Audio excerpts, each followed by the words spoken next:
어? 아직 밥상 차리도 않았는데 먹으면 어떡해? 그만해. 나도.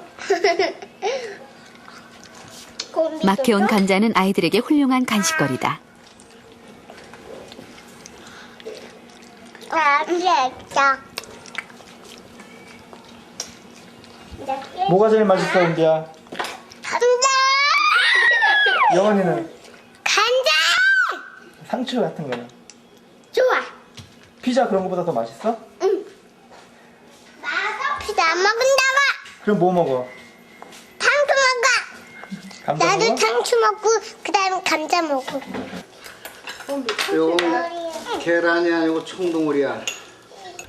밖에서 갖고 목사 부부가 상을 차릴 때 중요하게 생각하는 것은 다양한 미네랄이 풍부하게 들어있는 식단이다. 그래서 신선한 야채만큼 육류나 해조류도 빠지지 않도록 신경 쓴다. 감자 줘? 감자? 감자 잡고. 이건 나련이 마늘 좀 먹을 수 있어? 마늘 좀. 은비 너는 뭐가 제일 맛있어? 이런 식사를 시작한 지 1년. 피부병이 심했던 은비도 얼굴이 깨끗해졌다. 음식이 그러니까 하여튼 어쨌든 1년 전서부터 음식을 여기서 생산된 것만 먹다 보니까 아이들이 체질이 이제 거의 바뀐 것 같아요. 그래서 그 가게에서 파는 음료수라든지 이런 건 이렇게 쳐다보고도 안 먹어요. 조금만 입에다 삼촌 넣어줄게.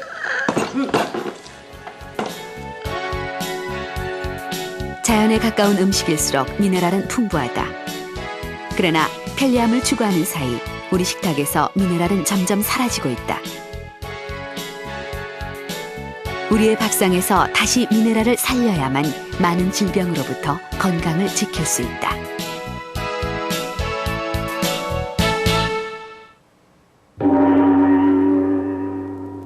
진시황은 불로초를 찾기 위해서 신하들을 우리나라까지 보냈습니다.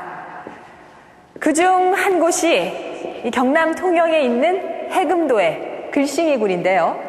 1000년을 넘게 산다는 은백색의 박쥐는 진시황이 탐내던 불로장생의 명약이었습니다.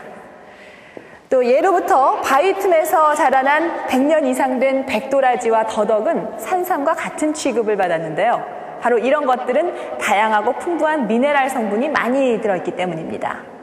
그만큼 미네랄은 장수와 건강을 누리는데 필수 요소인 생명원소입니다. 그러나 이런 미네랄을 섭취하기 위해서 진시황처럼 너무 멀리서 힘든 노력을 들일 필요는 없습니다. 미네랄이 풍부한 불로초는 바로 정성껏 골고루 차려진 밥상에 있기 때문입니다.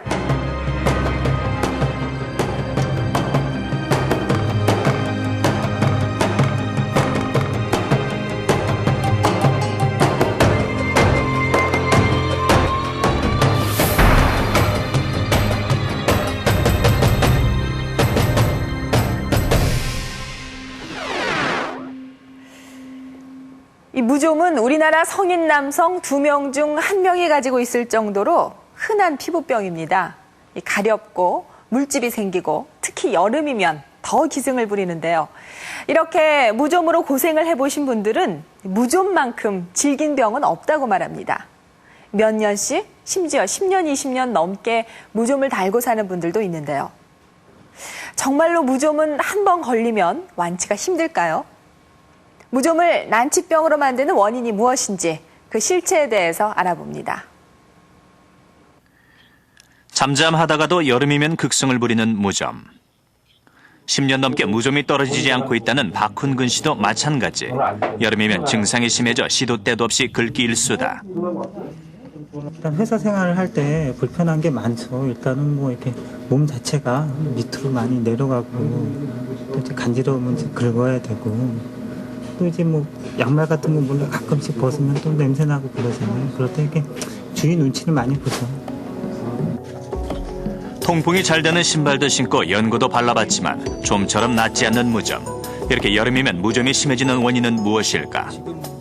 무좀의 원인은 곰팡이죠. 쉽게 얘기하면 곰팡이고 우리 의학적 용어로는 진균이라고 하는데 이것은 세균하고 달리 축축한 거를 좋아하는 경향이 있어요. 그래서 보면은 우리가 겨울에는 무좀이 별로 심하지 않은데 여름이 되면은 되게 없던 무좀이 생기는 이유도 겨울에는 온도 때문에 곰팡이가 잘 자라지 못하거든요. 그러니까 활동성이 없으니까 피부병을 이렇게 일으키지 않는데 이제 장마 때 든다든가 또는 날씨가 더워지게 되면은 이제 곰팡이가 좋은 환경이 자라기 좋은 환경이 되어서 활동을 하니까 그때 이제 피부 변경이 나타나게 되는 거죠.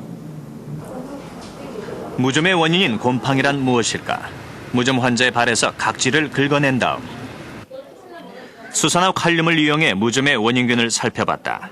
각질에 수소나 칼륨을 떨어뜨리면 각질은 녹아 없어지고 원인균만 남게 된다. 무좀의 원인은 백선균, 가늘고 긴 모양의 흰색이다. 피부 표면에 묻어서 감염되는 백선균은 포자 형태로 남아있다가 온도와 습도가 적당하게 맞아떨어지면 활동을 시작한다. 피부의 각질층에는 케라틴이라는 단백질이 함유되어 있는데 무좀의 원인균은 케라틴을 영양소로 성장 번식한다. 이 때문에 백선균은 피부의 각질층을 파고들면서 살아가게 되는데 무좀에 걸리면 피부가 발갛게 부풀어 오르고 껍질이 벗겨지는 증상이 나타나는 것도 무좀균이 각질층에 있는 케라틴을 먹으면서 증식하기 때문이다. 무좀은 크게 세 가지로 나뉘는데 우선 발가락 사이에 허물이 벗겨지는 지간형이다. 주로 네 번째와 다섯 번째 발가락 사이에서 시작해 전체로 번져나간다. 두 번째는 물집이 주요 증상인 수포형. 발바닥에 주로 발생하고 물집이 잡히며 무척 가려운 것이 특징이다. 마지막으로 비듬처럼 피부가 하얗게 일어나고 각질이 두껍게 생기는 각질형 무좀이다. 무좀은 이렇게 증상이 다양한 만큼 다른 피부 질환으로 오해하는 경우도 많다.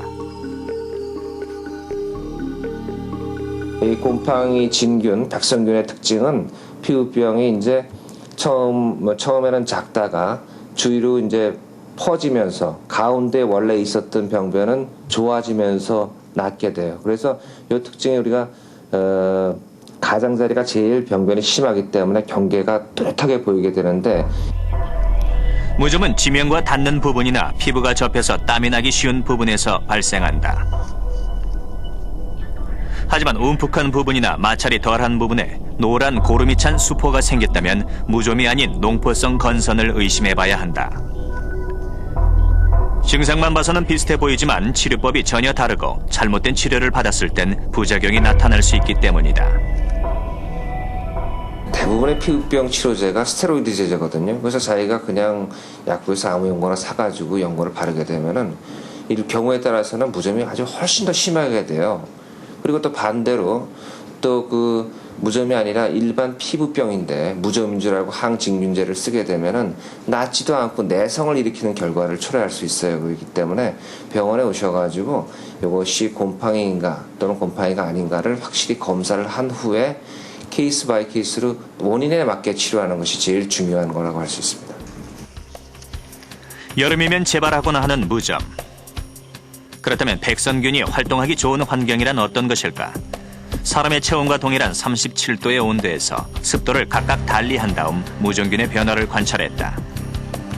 50%의 습도와 여름철 평균 습도인 70%에서 배양한 결과 70%의 수분에서 백선균의 범위가 훨씬 넓어졌다.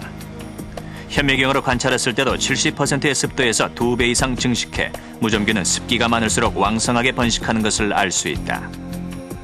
습도가 상당히 중요하죠. 그러니까 사람 몸은 37도가 항상 유지가 되고 양분은 각질층을 먹고 살기 때문에 양분은 항상 몸에 존재하는 것이고 그렇기 때문에 습도만 맞게 되면 잘 자랄 수가 있거든요. 그래서 습도가 가장 중요한 부분이라고 할 수가 있겠죠. 적당한 습도가 갖춰지면 활동을 시작하는 무좀균. 그렇다면 무좀균은 어떤 식으로 감염되는 것일까? 무좀은 전염병이기 때문에 사람이 많이 모이는 공중 목욕탕이나 수영장에서 감염되기 쉽다. 특히 공동으로 사용하는 발판이나 슬리퍼는 피해야 한다. 무좀균은 0.2mm밖에 안 되는 피부 표면에 붙어있기 때문에 발판이나 슬리퍼에 쉽게 묻어나올 수 있기 때문이다. 누구나 쉽게 감염될 수 있는 무좀균. 무좀은 발뿐만 아니라 발톱과 손톱까지 전신 어디든지 침입할 수 있다. 그 중에서도 가장 치료가 힘든 무좀이 손발톱 무좀. 일단 무좀에 걸리면 손발톱의 색깔이 변하면서 쉽게 부서지고 두꺼워지는 증상이 나타난다. 그전에는 간지러웠는데 지금은 간지럽고 뭐 가렵고 심하게 아프고 그런 건